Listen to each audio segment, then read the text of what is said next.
Hey, good morning, everybody. My name is Matt Laidlaw. Welcome to this online version of Open Circle. Thank you so much for joining us this morning. I miss seeing you all in person on Sunday mornings very much. I trust that you are all healthy and safe and making the most of this summer. If you joined us last week, I'm sorry that you weren't able to see the top of my face for most of our time together. It has nothing to do with my low-grade insecurity about my slowly receding hairline and everything to do with the fact that technology was not cooperating last week in just about every way. So thanks for being gracious, and thanks for hanging with us throughout the online gathering last week. And I'll also say this week, might sound a bit echoey, trying out a little bit of a different space. I'm going to be writing on a whiteboard. I'm going to try to be talking into this microphone. We'll do the best we can. Believe it or not, 15 months into the pandemic, and I have not become a video and film expert and a professional sound engineer.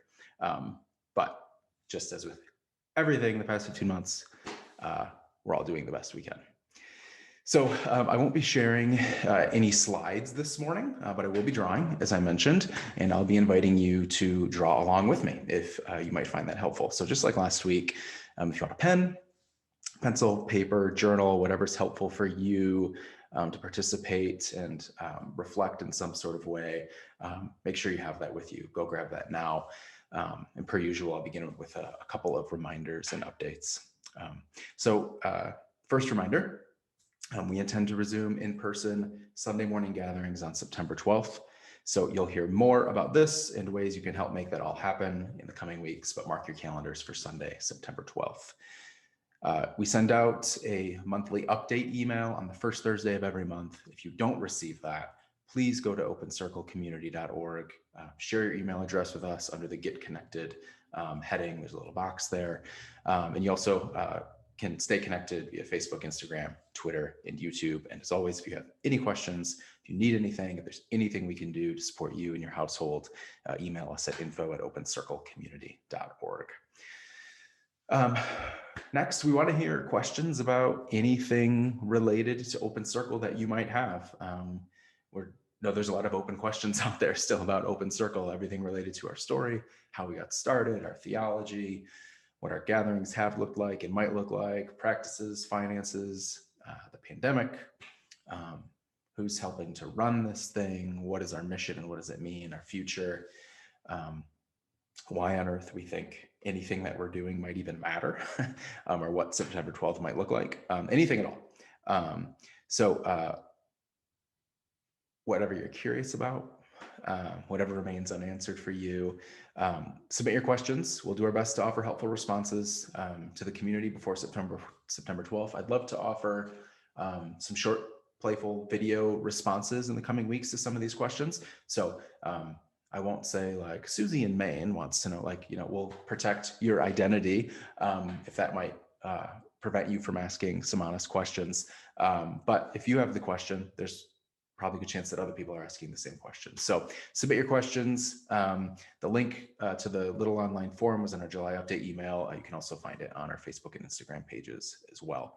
We want to do our best to at least try and respond to whatever open questions there still are about Open Circle.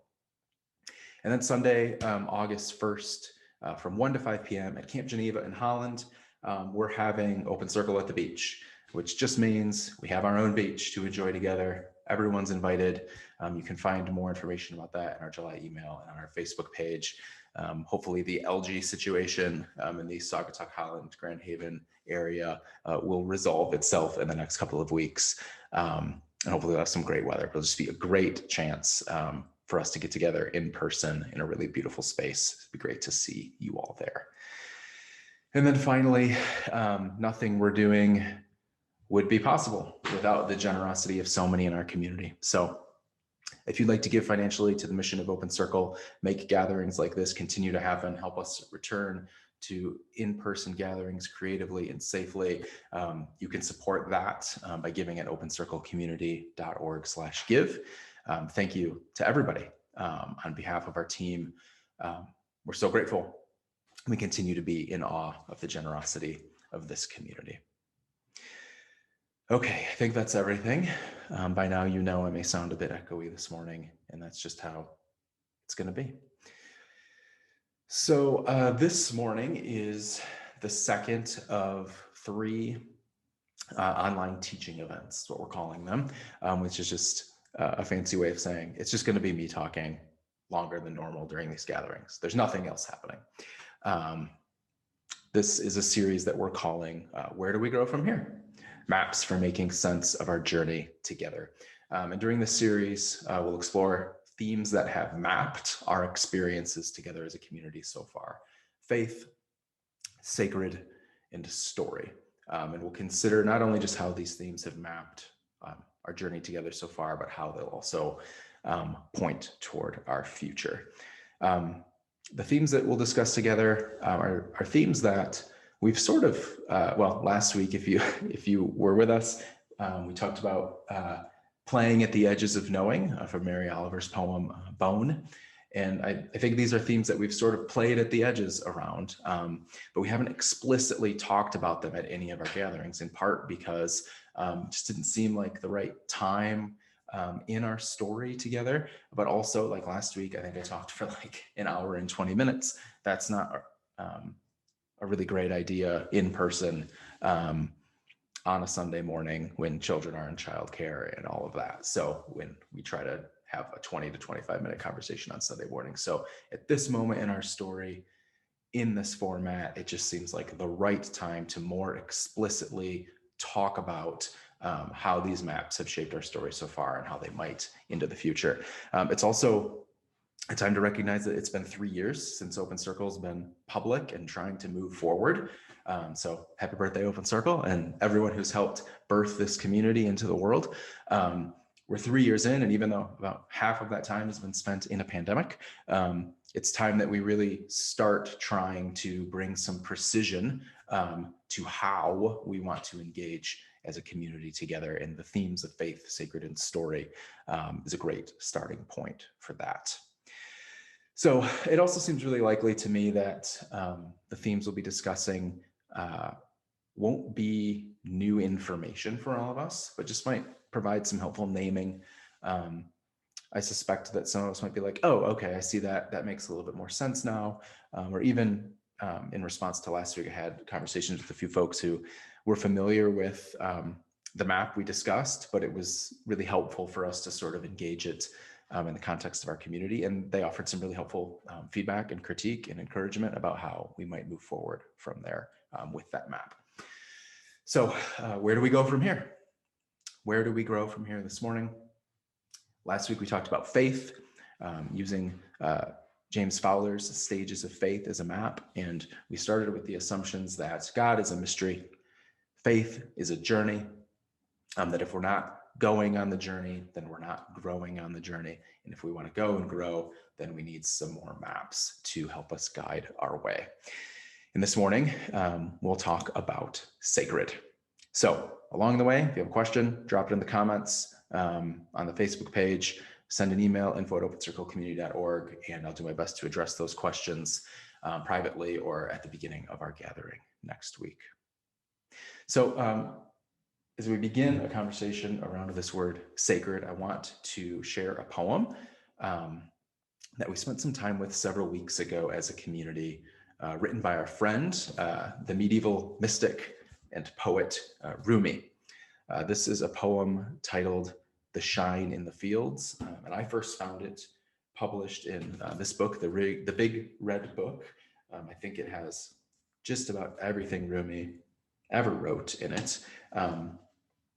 Something that was interesting that came up as we were working through this poem a few years ago was that Rumi is one of the most read poets in the United States, but this actual poem is published in almost none of the actual works. In fact, it took some people in our community a bit of digging to even find the poem online after we had shared it as a community.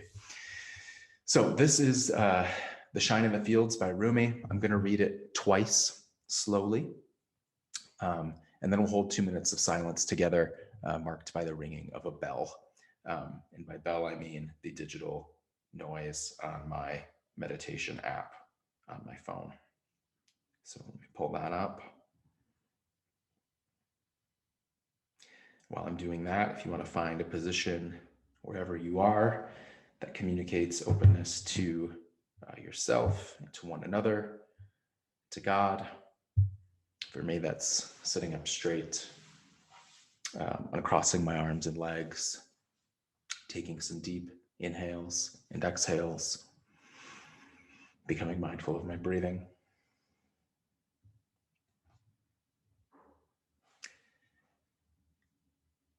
Hear these words from the heart. This is The Shine in the Fields by Rumi. The shine in the fields and in the orchard has become the light of your face. No home now, no loved occupation, no belongings, no figuring profit and loss. When this love comes, it is impossible to worry about honor or reputation. What the community gives, the more and the less. There's no longer any demarcation line between the worlds. Hats fly off. A pack of dogs snarl and bite each other around a carcass. We are not those dogs. Only God knows our secrets, and that is enough. We have no more arguments over doctrine. What is planted in each person's soul will sprout. We surrender to however that happens. Companions used to be magnets that drew us together to talk. No more. No more even the sun. It has turned itself into the face of the sanctity and the praise.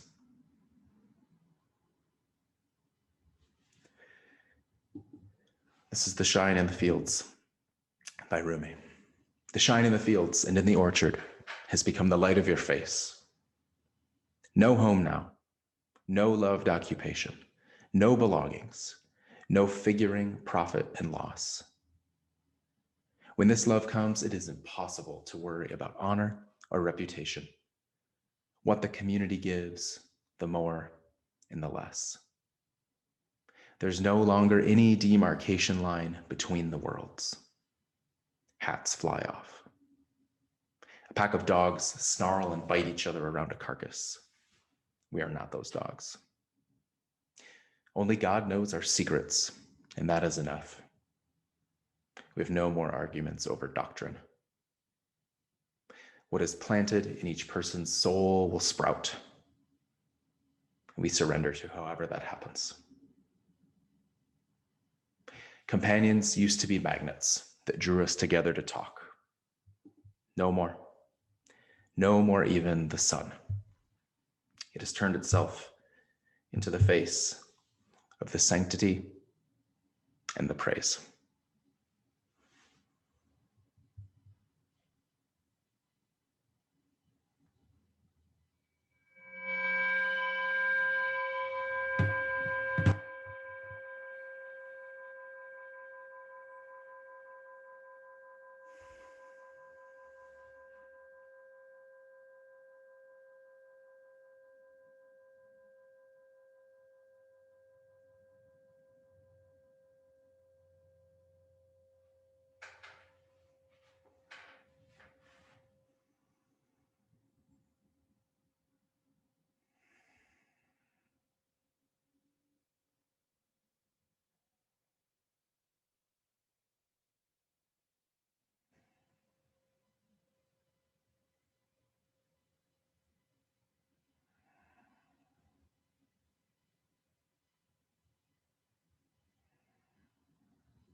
Thank you. As I mentioned before, this morning our word is sacred. So if you want to get your pen and paper out, pencil and paper out, whatever, draw along with me, feel free. So for many of us, our understanding of the word sacred has to do with sacred places, people, events, time, and practice. I don't expect you to be able to read any of my writing. Now, often when we think of the word sacred, we're going to write those words down. We might put a vertical line to the left with an arrow on top, which I'll explain more in a minute. But the sort of common understanding of the word sacred is sacred as an adjective to define sacred places, sacred people, sacred events, sacred time, and sacred practices. There's you, there's me, my daughter, we're drawing this. It might look something like that. You can feel free to be as creative or uncreative as you'd like with your sketch, make it as personal as you want. Now, in the traditional map of how most of us think of sacred, we think of the word sacred as an adjective. Something is sort of like a synonym for holy or blessed or religious, holy space, holy time. And it is this sacred space, time, events, practices are separate or distinct from what you could refer to as sort of everyday life. Or you might even, some might even refer to it as separate from the profane or the secular. So in this map, you have the sacred over here. You have the profane or the secular on this side. And this is most of everyday life right here. And then here's like the religious and spiritual stuff. Other words that might help us sort of bring some definition to our sort of typical understanding of the sacred is the word specific or the word particular.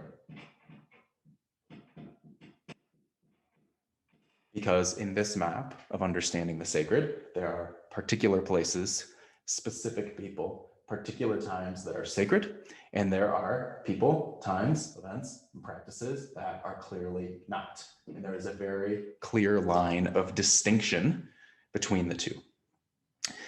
This sort of map of the sacred is found really clearly in the Hebrew Bible, in the Old Testament. Passages like Psalm 11, the Lord is in his holy temple. The Lord is on his heavenly throne. So where do you find God? Where do you find the sacred? Well, in this place, in a very specific temple. That's where God is. And what God is doing is only taking place in that spot. And in this map of the sacred, there are chosen people. There are specific codes for what is sacred and how to do things in a sacred way, purity codes. There's prescribed events, and there are very specific people, clergy, who mediate the sacred separate from the rest of the world and essentially do it on behalf of the rest of us who are on the other side of this line. So this is in the Hebrew Bible, the Old Testament. It's a predominant sort of ancient spiritual worldview. It's why you can find ancient temples just about everywhere in the world. It's also even true in modern religious contexts that we might be more familiar with, even though we don't have massive stone temples in the middle of town, but maybe you're familiar with a religious perspective of the sacred that says, it's only on Sunday morning, it's only with these people, it's only with these beliefs.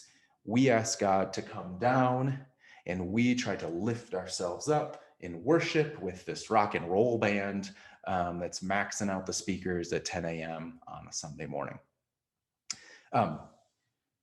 Only this place, only these people, only this events. And for the rest of us, who maybe it's not our jobs to be a part of these things. We have to enter into this sacred space in order to have access to God, the divine, the sacred, and the rest of our lives can often feel separate, that we don't have access in the everyday things to the sacred. Life is what you would call secular, and some might even refer to as profane. There's a very distinct line between the two. As a reference to last week, this map, this is a map that makes a lot of sense in sort of stages 1 through 3 of faith in terms of how we make meaning. It's rigid. There's very clear boundaries. You could say that it's tribal because it's only here with this person, with these people at this time, in this way. Also, there's a reality about this that if you want the sacred, you have to somehow cross this line to get access to it. But then on this side, if you're able to sort of enter into those boundaries and you're a part of that tribe in that space and at that time, there's this prioritization of hierarchy and authority within the sacred as you access it over here. This way of understanding the sacred uses words like over and under and above a lot, because this is sacred, this isn't, but even within the sacred, there's people who have a little bit more of a sacred role or a sacred job. There's a sacred place, but even within the sacred place, there's a slightly more sacred place. And all of that works together in a way that sort of organizes itself in a very hierarchical way. It's possible that you found yourself in contexts where words like authority or people being over you or over something have been used a lot. And you could say that this map gives some explanation for that understanding of the sacred. Sacred is an adjective, very specific, very particular, and distinct from everyday life. A very clear line between the real world and the sacred. Now, hang with me here. What does Rumi say in the poem we just heard together? What does Rumi say? When this love comes, there is no longer any demarcation line between the worlds. When this love comes, I'm not worried about my job. When this love comes, I'm not worried about possessions. When this love comes, doctrine doesn't matter anymore. When this love comes, we're not going to argue or conspire about anything or anyone. When this love comes, the shine illuminates, the shine that illuminates the fields is now illuminating everybody's face. When this love comes, there is no longer any demarcation line between the worlds. Hats fly off. I think for many of us, this map or understanding of God and the sacred has probably provided a good amount of meaning and clarity and security for some of us for a good part of our lives. But what's also true for many of us is that we've had experiences that language falls short in describing. You could call them moments of greater awareness. You could call them mystical experiences, moments of contact, a taste of the divine, an awakening of your soul. You could call it great love or great suffering, call it whatever you want.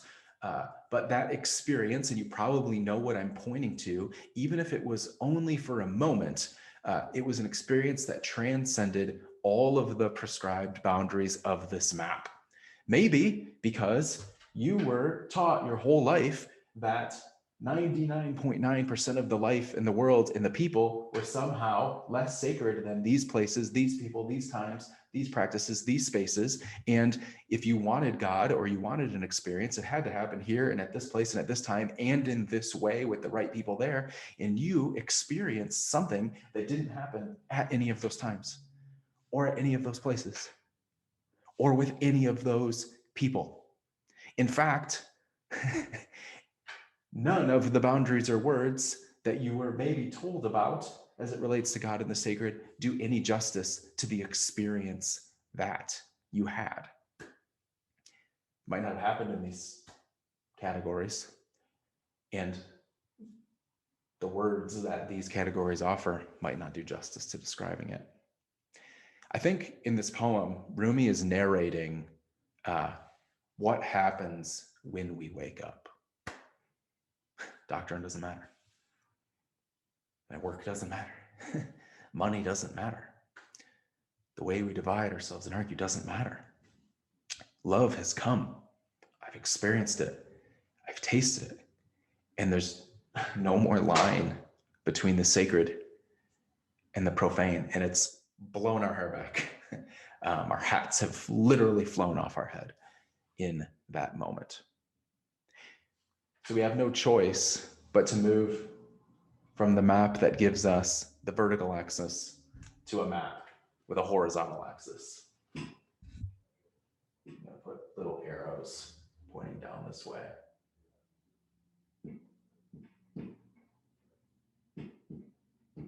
There's you, and there's me.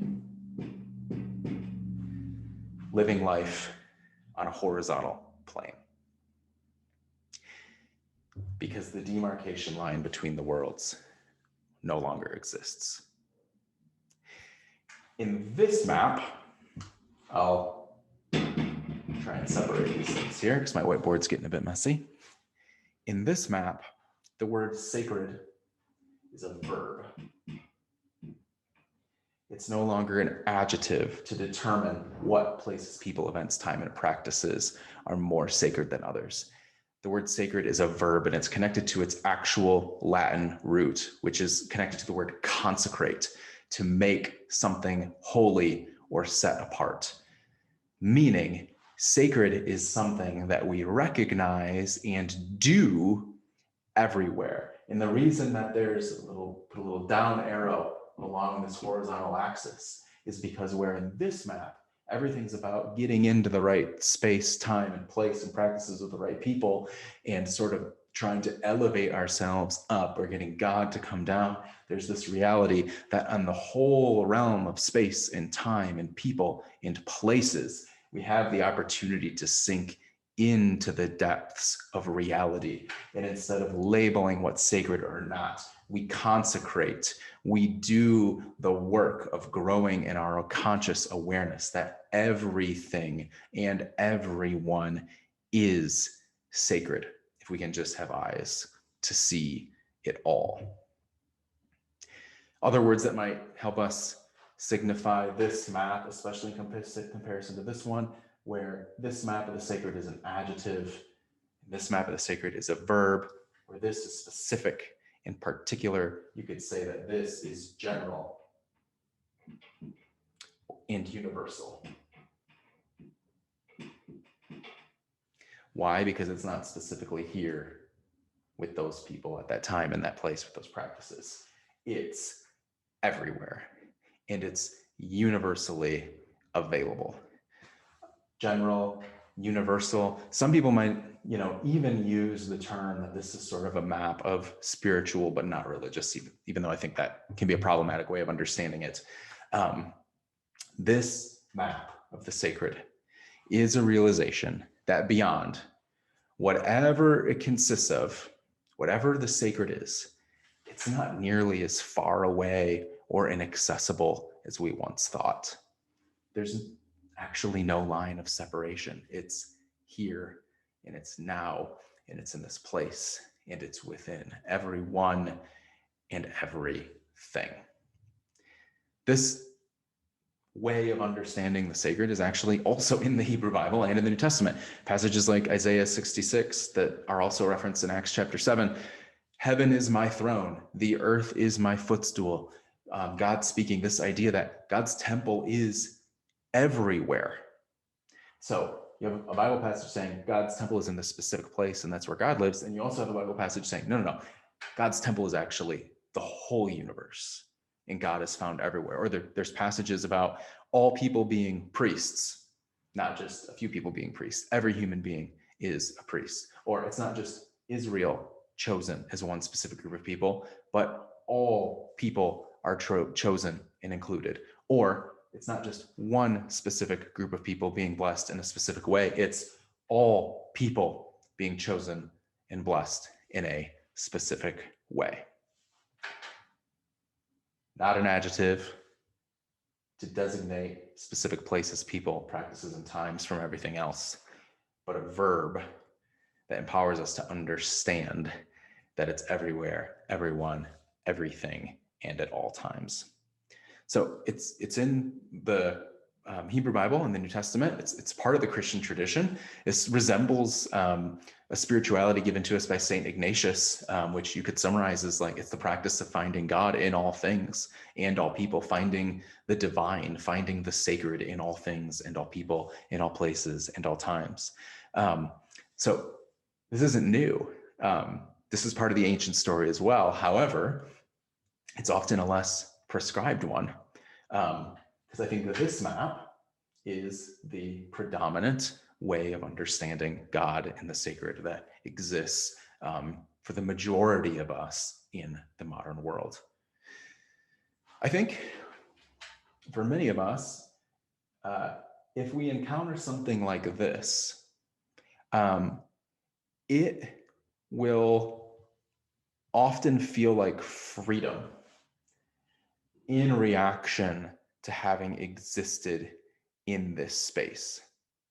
The problem with that is if you've been in this space and working from this map of how God and the divine and the sacred work, and you have that experience that knocks your hat off your head, and you begin to understand the universe and life using this map, the experience you had probably isn't going to fit over here in terms of making sense of it, which means that you might not any longer fit over here either.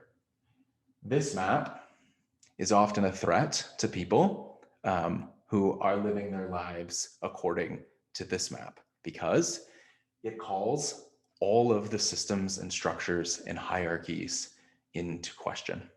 And this can cause a lot of resentment between the two ways of understanding the sacred. Or if you've been here and you have that experience, you grow in awareness and you find yourself trying to live from this space, and all of a sudden you can't exist with these people or in these spaces anymore because you're a threat. You may even begin to experience some resentment towards those who still function with this map of God and the sacred and the divine. I said before that people who operate from this map of the sacred often are using father stages of faith, like sort of stage 1, stage 2, stage 3 ways of making meaning in the world. This map is often, this can be a stage 3 space as well. It can also be where people begin to experience a stage 4, a reaction to this, a critical eye of this, but the beginning of some freedom and growth from the rigidity and the tribal way of understanding life in the world in meaning. So just like this, I almost just punched a hole in this whiteboard. Just like this map can have a bit of a shadow side where hierarchy and authority and power can be abused very easily by those who are the sacred people in the sacred places doing the sacred work. The shadow side of this is it can become really self-focused. The freedom that you experience when you move into the space, as I mentioned, can become very reactionary to this. And I think if you've ever encountered a person or a community and you thought, man, this is just like spiritual navel gazing, like this is so focused on your own growth, transformation, self-actualization, that you've sort of like lost contact with the rest of the world, or justice, or anything beyond your own sort of like story and trajectory. That can be a shadow side to the freedom that is discovered here. It might be a really natural part of the process, but people can also find themselves stuck here. There also can be a sort of an arrogance that can come with those of us who might find ourselves in this space that we aren't as aware of, is we might think we are, because while we find ourselves free from like, oh man, like it's not just the temple, it's not just that guy with a collar, it's not just those beliefs, it's not just that way or those prayers or those practices or that space. Like the sacred is everywhere, and I'm growing in my capacity to sink into the depths and to consecrate all of life, to recognize that all of life is sacred and can be made sacred. It doesn't just have to be in this way, but there's an arrogance that can come with that because we don't have a clear point of reference anymore. We're just sort of charting our own course. So I'm not meaning to say, this one sucks and this one's good, or this one's bad and this one's good. I'm trying to just name, here's a map for understanding a couple different spaces or ways that people make sense of God and the sacred in their lives. A couple of maps for understanding that. You might, if you're with me here, you put up with the echo for this long in my illegible handwriting. You already might have a sense of how you might fit in one of these maps. You might recognize, I'm comfortable over here, and that's okay. Or maybe that's part of why I've been struggling with some things, or I'm comfortable over here, and that's been a breath of fresh air, but I feel like I don't have a compass, or I'm sad because the rest of my family and friends are saying if I'm not there at 10 a.m. on Sunday, then I'm missing out on the real thing. Or I'm sort of stuck in between and I don't know where I fall, or maybe even friends and family in your lives, like you can say like, okay, I know where so-and-so might be operating from and where so-and-so might be operating from, hence the conflict or disagreement or misunderstanding that might exist between people. I also think that I do think that this is a progression, that often this is the starting point, stage 1, stage 2, stage 3, and there is a movement that is prescribed in most religious traditions to an understanding of God and the sacred in this way, that most of us never really fully experience or step into. I also think what's true is that you might have an experience in life where that love comes and it knocks your hat off your head and you think, I'm leaving a way of understanding the world and life and the divine behind, and I'm in this other space recognizing that all of life is sacred and it's not just these people, these places, these times.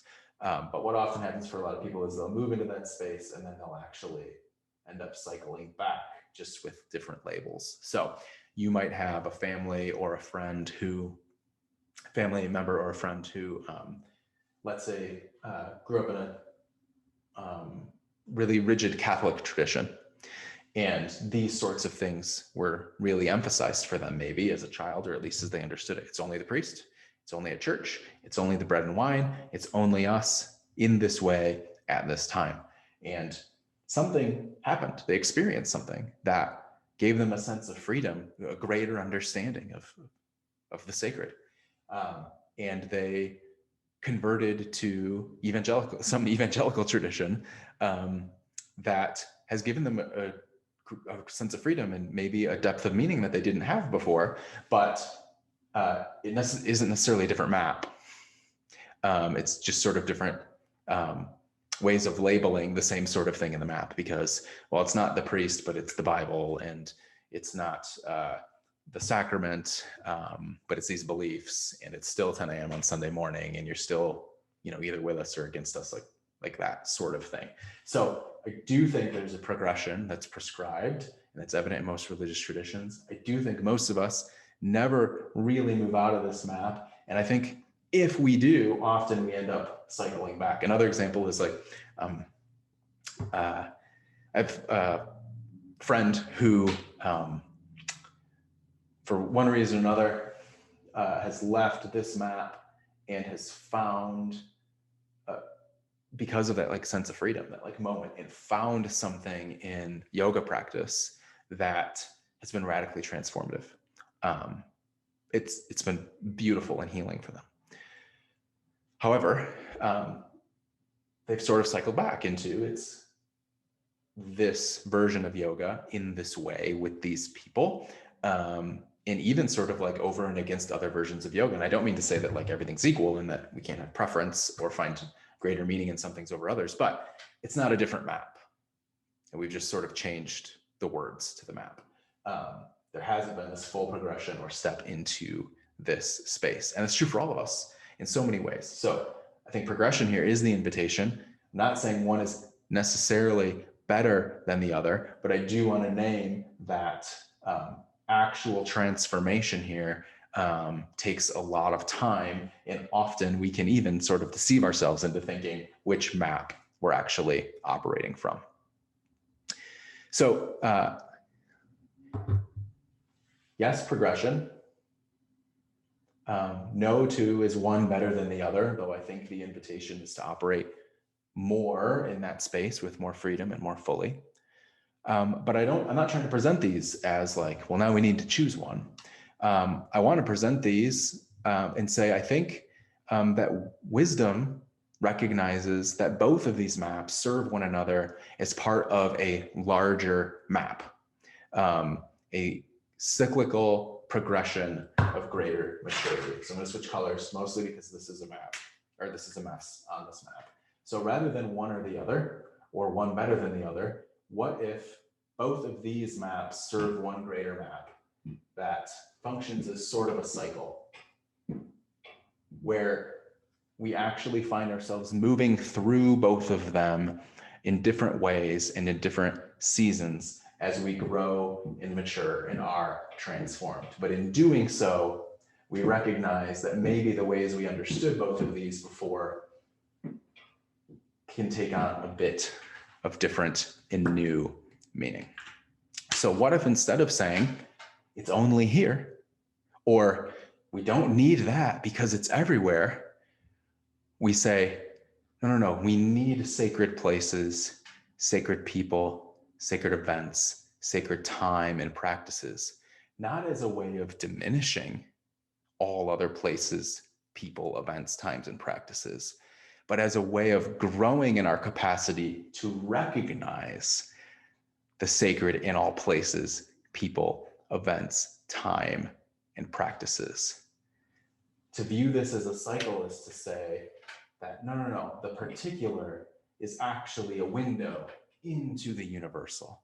The specific is actually a window into the general. We might need sacred practice to remind us that all of life is practice. And if you've gotten anywhere into a meditation practice at all, you know that the point isn't the 20 minutes on the pillow at 6 a.m. in the morning. The 20 minutes on the pillow at 6 a.m. in the morning is meant to unlock the rest of the time of the day to be experienced in a completely different way. So yes, sacred time and sacred practice, but that's not the point. The point is everything and everywhere else. We might need sacred people, priests with absurd robes and collars or black hoodies to remind us that all people are mediators of the divine.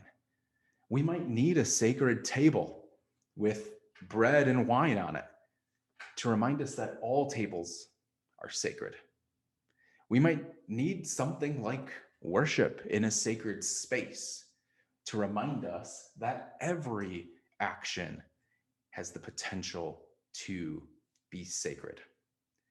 The problem here is when this gets cut off and it doesn't stay in a cycle because it becomes self-serving. When the point of the sacred place becomes the sacred place, rather than the point of the sacred place to be to show us that all places are sacred. That's when it all turns in on itself. That's when we lose the reality that the particular is the window into the universal, that yes, I'm here to find it here so that I might remember that I can find it everywhere. The problem here when it gets cut off is it can become self-serving in its own way. We can get stuck and get lost. And in our work to consecrate all of life and remember that all of life is sacred, we might drift and lose sight of the fact that no, like there is a depth here that I've forgotten. So I might need to return to the sacred place so that again I might remember that all places are sacred.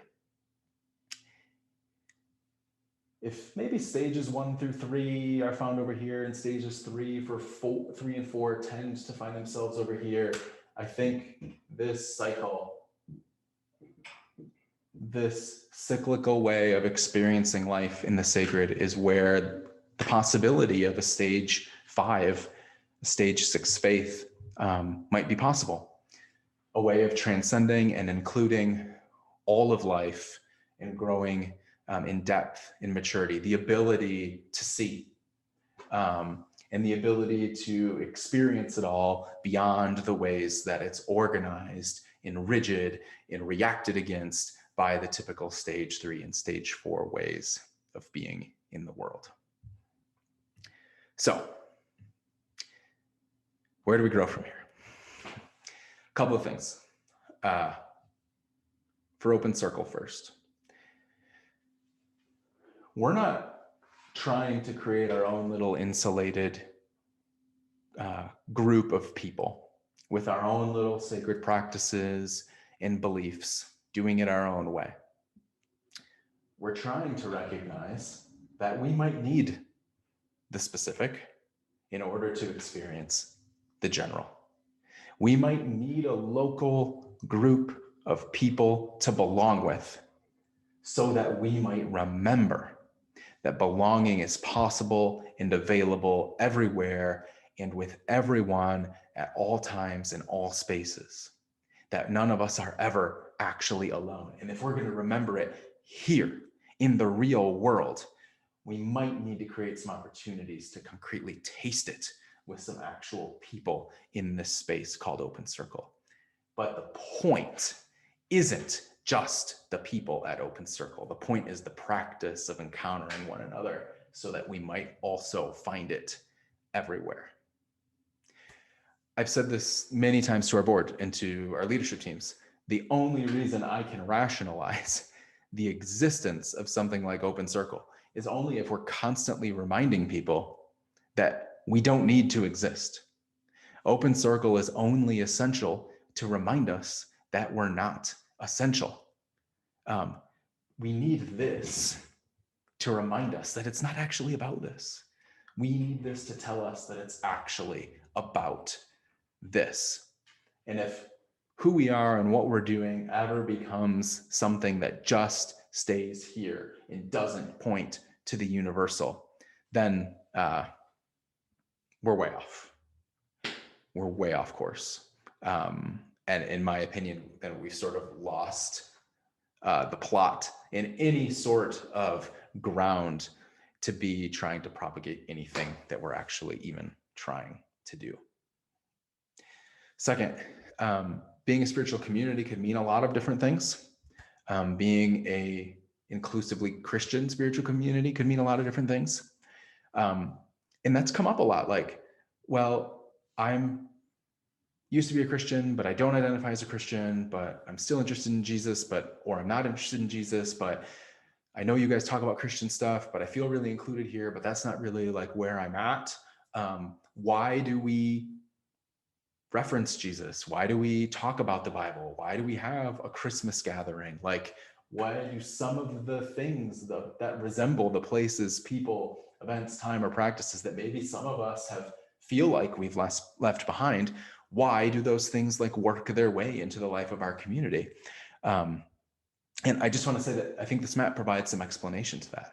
The point of the symbols or the language isn't to themselves. It's a way in which we can point to the recognition that all of life is sacred and all people are sacred and every moment has the potential to be sacred.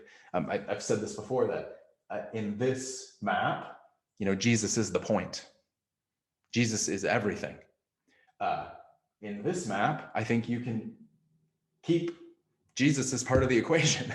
And the cycle through them allows you to say, no, Jesus isn't the point. What Jesus is pointing to is the point. And if we recognize that Jesus is pointing to the sacredness of all of life, then that religious symbol, religious character, religious deity, religious reality, however you might want to talk about Jesus, can point to that greater reality. But when the point of Jesus just becomes Jesus, then we're here. Then we're stuck here. We're denying this. We're at odds with this, and we're for sure not participating in that cycle of transformation.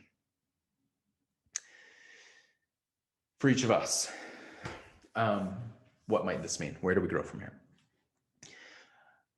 As much as I want to say that these maps are helpful to sort of chart a course for our own journey of growth, to make sense of where we are, but maybe you're like me and you think, okay, this gives me some perspective, but I'm not sure like what to do. That's okay. The map can help us chart a course, but also spiritual maps, I think, are most often helpful in retrospect. They give us an idea of where we might be headed, but they can provide more clarity when we actually turn around and look at the map and see, okay, now I understand where I've actually been. This is why maybe I had this joy or this heartache or this disappointment, or why this community felt this way in such a beautiful time. And also these conversations with these people were so difficult and challenging, or why Thanksgiving was a disaster, or whatever. The map can help you make meaning of where you've been. And I absolutely think it's true that we can't know where we're going if we don't know where we've been. So yes, the map can chart a course and give us an idea for where we're headed in the future, but the map can maybe provide even more clarity to help us name where we've been. And I think for some of us, providing some clarity around, okay, this way of understanding the sacred and the divine brought so much definition to how I experienced community, to what my God imagination was like, and was the source of so much joy and heartache. And I'm not going to make a judgment about it. Is it good or is it bad? But at least now I can understand the economy of how some of that was working. So even if you're like, what am I supposed to do now? I would encourage you just hold on to the map. Allow it to keep making some meaning for where you've been. And the more that we're able to do that together, the more clarity I think we'll have about where we grow from here. I also just want to name that a map like this especially can bring up a lot of stuff. Any like long-term relationship with religion and spirituality is going to have heartache wrapped up in it. It's just part of it. And there can be a lot of animosity, judgment, fear, condescension between these spaces. And it's okay to feel that. But living in that reactionary energy isn't a path towards maturity for any of us. Saying, I'm here now, and these people just don't get it, is really understandable. We can't live there. If we want to take a look at what the map might be inviting us to, it's an invitation to healing. It's an invitation to growth. It's an invitation to step into this cycle and recognize and re-recognize how we make meaning of our own stories. If we don't take steps into this cycle, we cut ourselves off from the fullest experience of what life might actually have for us, and an experience of the divine. Because to say like God only lives here, but I've recognized like, no, God is everywhere, so for sure God doesn't live there anymore, like that doesn't make any sense. There has to be a way beyond that, and I think this cycle invites us to that. And last, I want to say this as clearly as possible. It's my heart, and I think it's essential to our story as a community. It is everywhere. It's everywhere. And it's everyone. And it's every moment. And it's every time. And it's every place. All of it sacred. All of it consecrated, all of it an opportunity to sink in to the depths of beauty and wonder and mystery and love. It's everywhere. The freaking Apostle Paul, who was Jewish until the day he died, still went to the temple, still participated in purity codes and practices. This guy said, the God who made the world and everything in it does not live in temples made by human hands and is not served by human hands. God doesn't just uniquely live in this temple. We live in God, and God is not far from each one of us. In fact, we are all God's children. You can find that in Acts chapter 17, if you want to look it up. Paul could honor this and find meaning in it and participated in it with this recognition that this isn't it. This serves this greater reality and awareness that there's no longer any demarcation line between the worlds. We are drowning in the sacred. It's everywhere. And whether it's Jesus, Paul, or Rumi, or Mary Oliver, or your favorite hymn, or a Radiohead song, whatever, it's everywhere. And I want to be open to all of it. I want to keep having to pick up my hat off of the ground. And it's my hope that as a community, we can keep finding ways to experience that reality together. Thanks for joining me this morning. I'm so incredibly grateful to be a part of this important conversation and this beautiful community with you. Peace be with you, my friends. Have a great week.